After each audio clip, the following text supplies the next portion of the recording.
First and foremost, I do want to let everyone know that we're incredibly relieved to report that all of the hostages that were involved have been safely recovered and reunited with their families.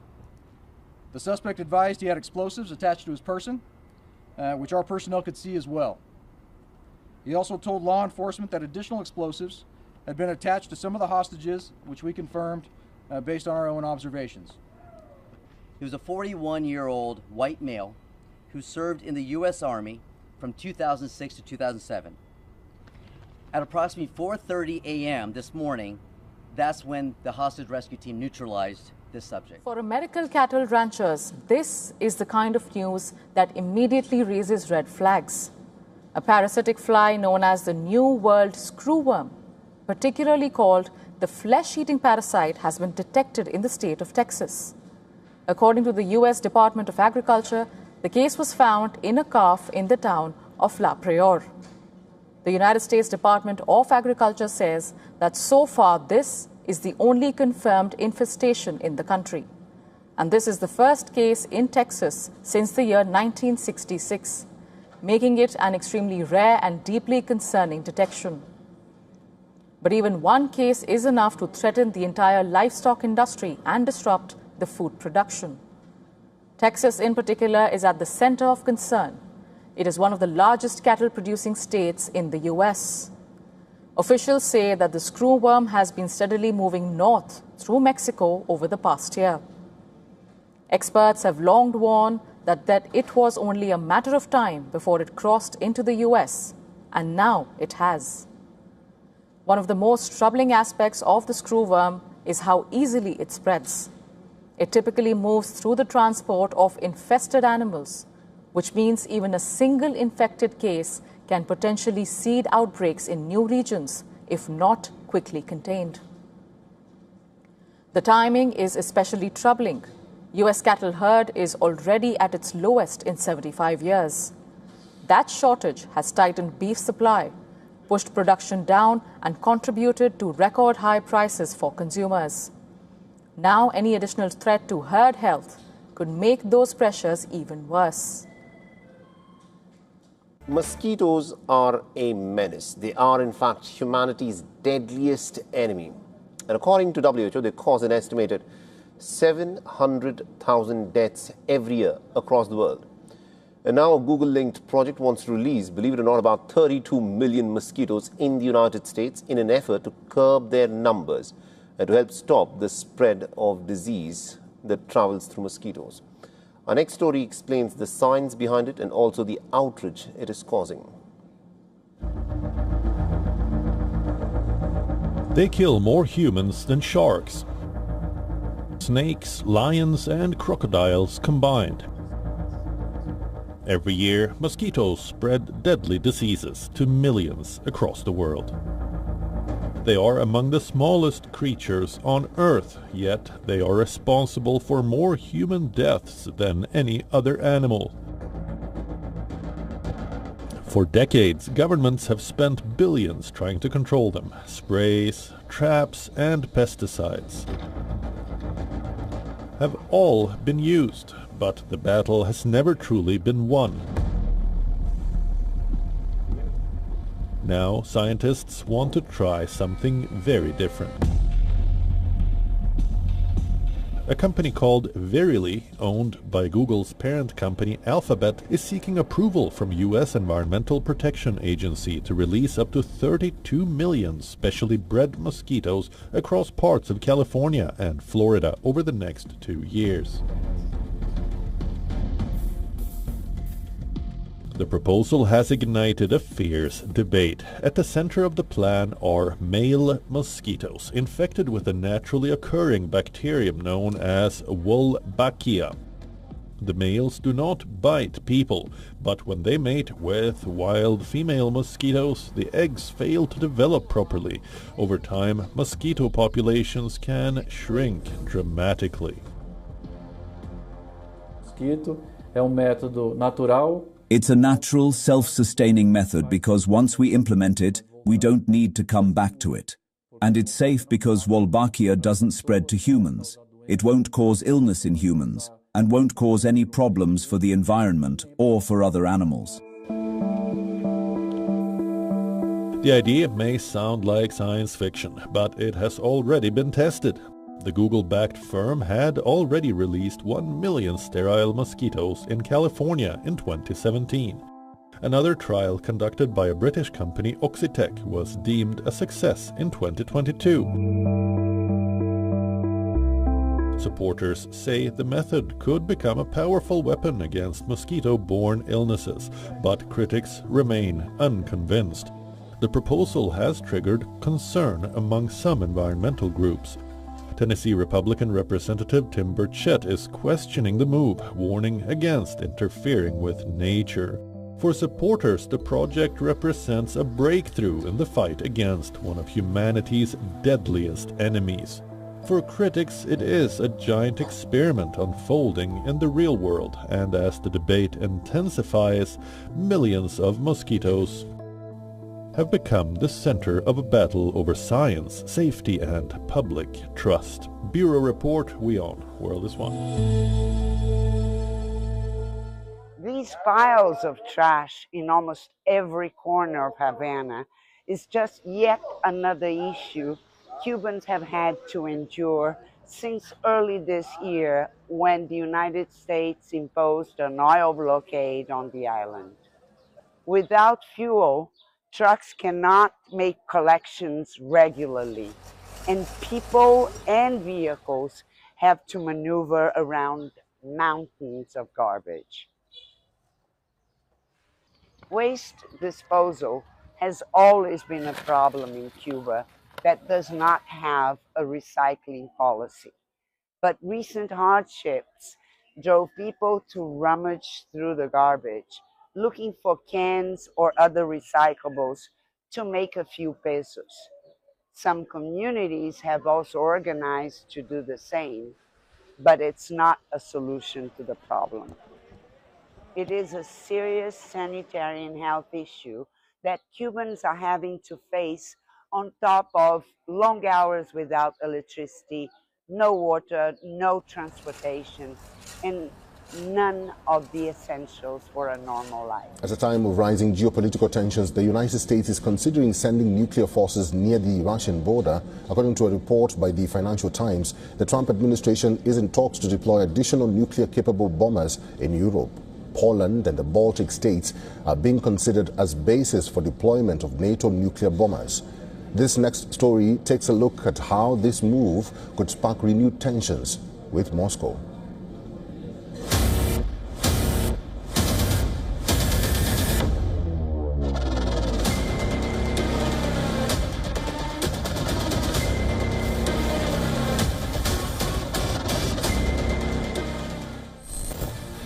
For decades, one principle has helped prevent a direct clash between the world's biggest military powers: fear. The fear that any nuclear conflict could spiral beyond control. That fear shaped the Cold War. It still shapes military planning today. But now, reports suggest a major shift could be underway. According to a Financial Times report, the United States is discussing whether to expand its nuclear sharing arrangements within NATO, potentially allowing more European countries to host aircraft capable of delivering US nuclear weapons. The discussions reportedly involve NATO's eastern flank, including countries closer to Russia. No agreement is said to be imminent, but talks are underway through NATO channels. Nuclear-capable bombers or strike aircraft are currently deployed in the United Kingdom, France, Germany, Italy, Belgium, and the Netherlands. According to reports, Poland and the Baltic states are eyed as bases for NATO dual-capable aircrafts. Right now, experts estimate that around 100 American B-61 nuclear bombs are stored at bases across Belgium, Germany, Italy, and the Netherlands and Turkey.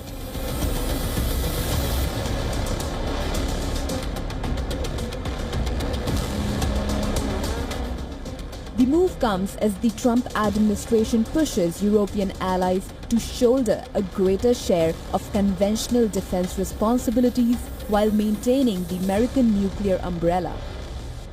Reports say Washington wants to reassure allies that reduced conventional deployments do not mean reduced security commitments.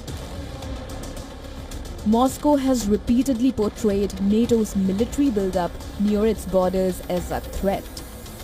Any move to place additional nuclear-capable aircraft closer to Russia could heighten tensions at a time when relations are already at their lowest point in decades. And concerns about nuclear escalation are no longer limited to Europe.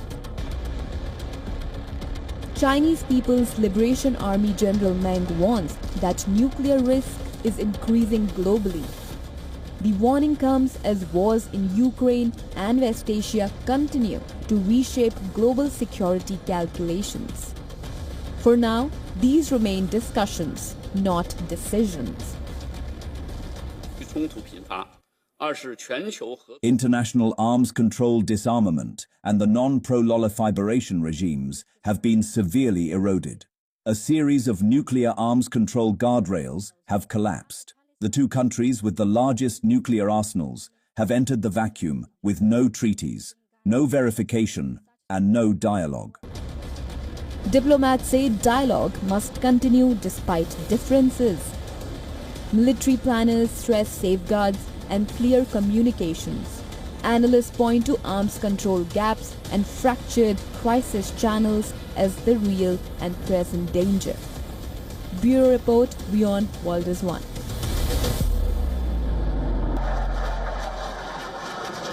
The Middle East is once again on the edge. Iran says that it has launched a retaliatory strike against American military and the positions in that region. The United States say that the attacks failed, and now fears of a wider regional conflict are just growing by the hour. The latest escalation began after the United States military carried out the operational strikes, what it describes as an Iranian military ground control station on Keshma Island. At the same time, US Central Command, CENTCOM, said that it enforced a blockade measure against the vessel allegedly linked to Iran near the strategical vital Strait of Hormuz. Now, Iran responded very quickly. The IRGC claimed that the launch of the missile and drone attacks against American military assets in retaliation for the US action. Now, the claims immediately raised a very important concern across the region. For why? But more importantly, here is where the story becomes more complicated. While Iran says that it struck the US operations, the positions, American officials strongly reacted to it, and they claim that according to CENTCOM, multiple Iranian drones and missiles were intercepted before they even could reach the target. The US military say that no American personnel were injured and no military assets suffered damage. If that assessment is correct, it means that it demonstrated its willingness to retaliate but failed to inflict any direct military cost on the United States. However, the danger may lie elsewhere. Every and with each of the new exchange increases the risk of miscalculation. A successful strike, an intelligence failure, or maybe unexpected casualty could now quickly turn both sides towards a much larger confrontation. And there is a sign that diplomacy is also struggling. Reports indicate that Tehran has suspended negotiations with Washington that were being facilitated through the Pakistani intermediaries. That development reduces one of the few remaining communication channels between the two sides at a time when tensions are already running high. Meanwhile, the wider region remains unstable. Violence continues in the Lebanon region following deadly Israeli missile operations, while adding another layer to uncertainty to an already very fragile environment. Now, the Strait of Hormuz also remains as a major concern. A significant portion of the world's energy supplies passes through it, a very narrow waterway though, meaning any disruption there could now face the global economic consequences. Now, including the higher prices and increased pressure on the international markets for both Washington and Tehran appear determined to the project's strength. But neither side seems willing to back down. The immediate crisis may have been contained if no targets were successfully hit. yet another picture remains deeply uncertain. Because in history, it shows that conflicts in the Middle East rarely escalate at once. They often grow step by step, response by response, until a local confrontation becomes something much more on the international side. And tonight, the world is watching closely to see if what is the move next towards Israel, Iran, US, and other parts of the conflict. Let me thank you for your service, Secretary. I know you're wearing a lot of hats, a lot of responsibilities. I think you're doing an outstanding job. Let me just say, since 1979, a dark veil of terror descended upon the Middle East, and we've had it ever since. And every president since that time has said that a nuclear Iran is not acceptable.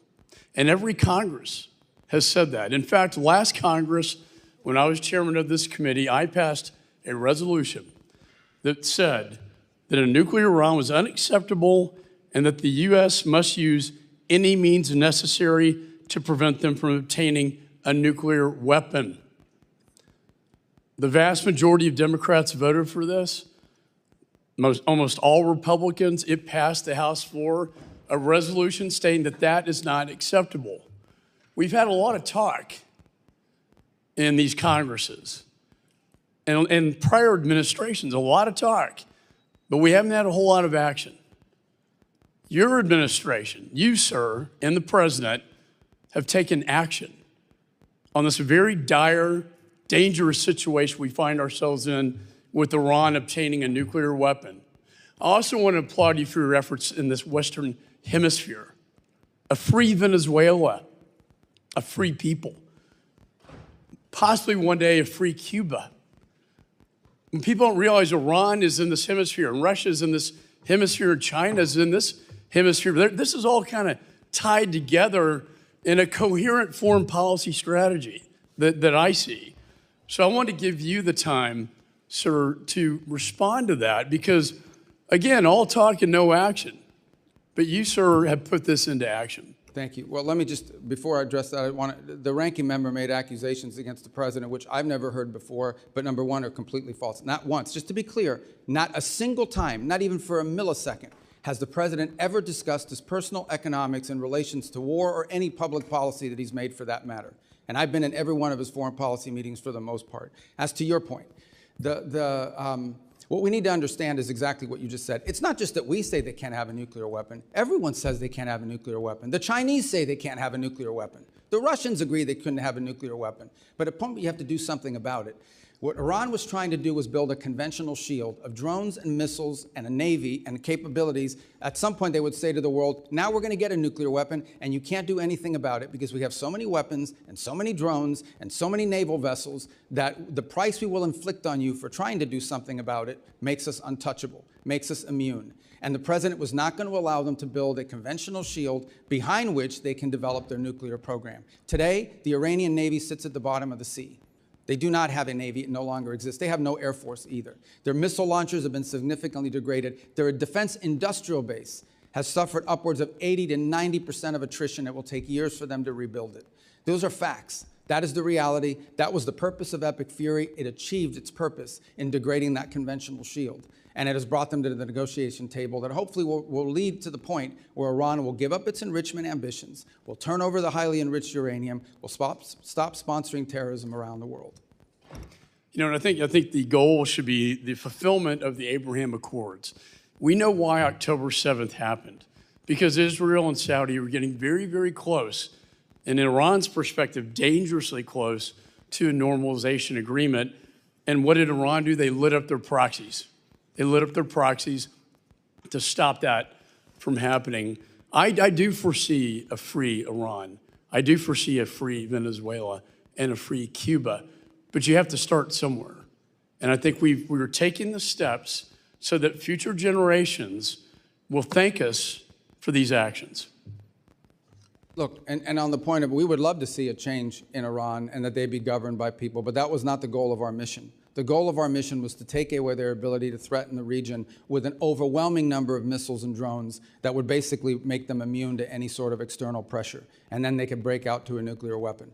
That was the goal. It achieved that from a military perspective. The reality of it remains that it's not just us. The entire world says they can't have a nuclear weapon, but no one wanted to do anything about it. And I can tell you this, they are not going to have a nuclear weapons program, at least as long as President Trump is in the White House. That's been made clear to everyone in the administration from the very top down. It was the motivation behind these actions, and it's the reason why we engaged the way we did. Well, I want to thank you again in the last 10 seconds for your service.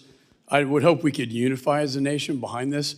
I would hope our allies would unify behind us on this, because they've all said it as we have said it in the past, and yet it was all talk and no action. Representative's time has expired.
गाड़ी बધી stop થઈ ગઈ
madre, weón.